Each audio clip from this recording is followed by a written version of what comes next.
Nous sommes en compagnie de M. William. Bonjour M. William. Bonjour.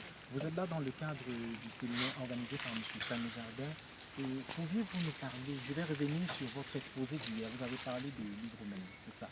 Effectivement. Pouviez-vous revenir sur vos propos concernant l'hydromel?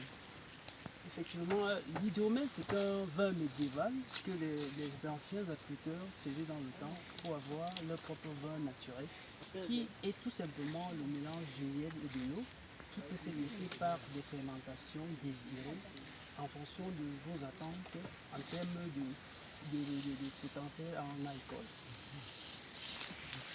Merci M. William. Revenons sur... M. Tami a rappelé cela au départ, mais vous l'avez dit plus tôt hier, vous avez parlé de la propolis, je pense que c'est ça. La propolis, Voilà, évidemment. vous pouviez encore revenir sur la propolis, parlez-nous de ses effets et vous pouvez me parler aussi du coût, puisque M. Tami a parlé de son fort coût en matière de production économique. Effectivement, la propolis, comme la gérée royale, c'est un produit prisé de la ruche.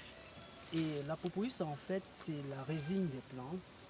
Les abeilles récoltent ça à partir déjà de la propolis végétale qu'elles utilisent dans le but le plus suivant pour leur propre compte, pour colmater les corps, justement parce que quand vous installez une ruche, et les abeilles peuvent arriver quand d'autres prédateurs ont séjourné d'abord dans cette ruche.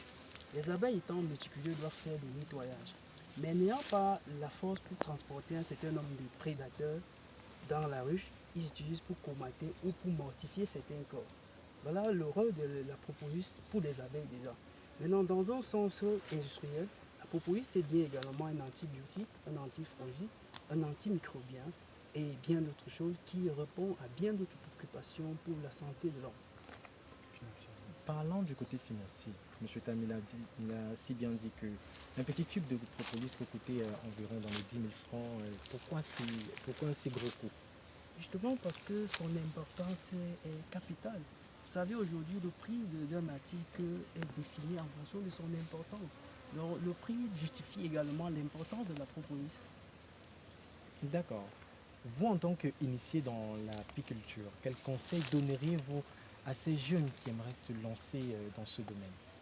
Je leur dirais simplement que, pour ma part, je pense que tout le monde devrait faire l'apiculture. Encore nous, les Africains, justement, parce que nous avons de la végétation.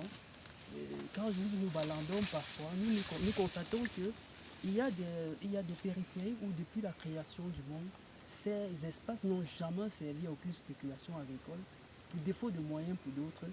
Mais à travers les ruches, nous pouvons valoriser cela même pour rien.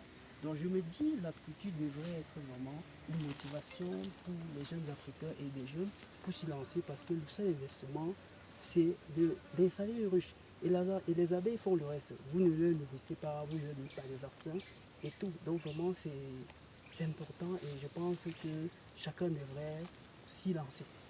Merci de nous avoir éclairé brièvement sur ces quelques petits points, tout en espérant que les téléspectateurs prendront en question et prendront vraiment vos conseils en pratique, tout en espérant que ceux-là se lanceront peut-être dans la pratique de l'apiculture ou pas. Nous vous remercions encore. Merci. Donc,